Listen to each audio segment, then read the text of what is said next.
During Friday's press conference, President Trump said with defiance that he is 100% willing to testify under oath. The magnitude of that statement was not lost on the media.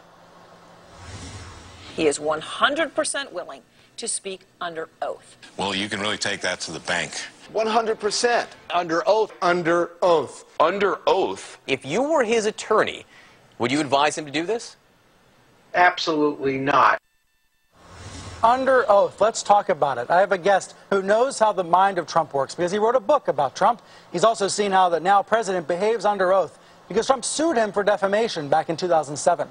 The testimony Trump gave back then, it was really notable because the lawyers in the case counted 30 times when the now president either misspoke or exaggerated things. Here's how the Washington Post described it recently. Quote, "For 2 straight days, they asked Trump question after question that touched on some of the same theme, Trump's honesty. 30 times, they caught him." Tim O'Brien is the executive editor at Bloomberg View, and the book he authored is called Trump Nation, The Art of Being Donald, and he joins me now here in New York.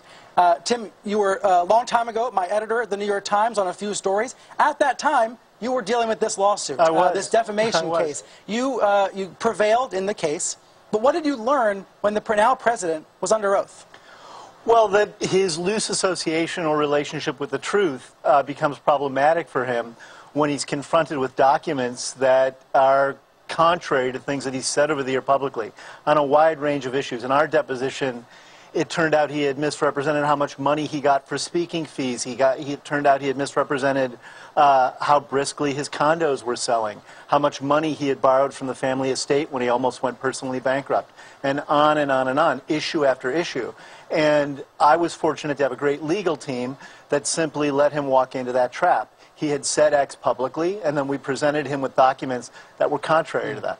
Let's look at an example, something from these depositions. This is, we can put on screen. It starts with saying, "Have you ever not been truthful?" Trump says, "My net worth fluctuates, and it goes up and down with markets and with attitudes and with feelings, even my own feelings, but I try to be truthful." And then it goes on to say, the lawyer says, "Let me just understand that a little bit. Let's talk about net worth for a second. You said that the net worth goes up and down based on your own feelings?" Trump says, "Yes, even my own feelings as to where the world is going, and that can change rapidly from day to day." Tim, this was considered to be one of the most revealing parts of the deposition because the president's saying it's his feelings that are guiding what he's saying. As opposed to reality, the numbers, accounting, the facts, accounting. In another part of the deposition, we asked him how he figured out how much his golf courses were worth. And he said he had no written documents that supported the valuations he placed on them. And my lawyer said, "Well, then how did you get to the numbers you got to?" And he said, "Mental projections." Mental projections, which is another one of these phrases he uses. Back famously, when The Art of the Deal first came out, he spoke about truthful hyperbole, his willingness to exaggerate about almost anything that came into his realm. People he had met, how much money he had, how successful he was. And he's never, I mean, we had decades now of Trump frequently lying or exaggerating about a wide range of things. Now, I might say it's just bluster. Why does bluster matter, especially now that he's president, the idea of being under oath as president? Well, I think there's a difference of bluster and exaggeration than flat-out lying. You know, he said during the campaign that he had opposed the Iraq invasion. That wasn't true. He had said during the campaign he had only borrowed $1 million from his father. That wasn't true.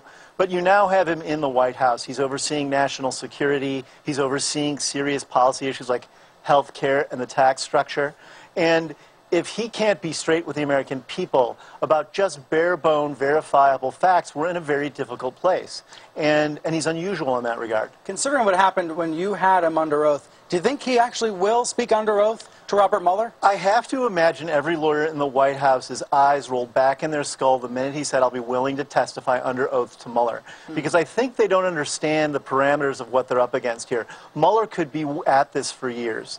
I think what you saw in the last week with Mike Rogers and Dan Coates and then Jim Comey testifying is they're clearing the decks. They're now getting out of the way for Mueller to have this investigation in a full-bore way. And he's going to subpoena people. He has access to global financial records. And he has an intelligence and a law enforcement community that is deeply disturbed, I think, by the president's behavior. And that's all going to come to bear on the president. Last hour, Fareed Zakaria was expressing concern about what happens down the road if Mueller reaches some conclusions and the president rejects those conclusions.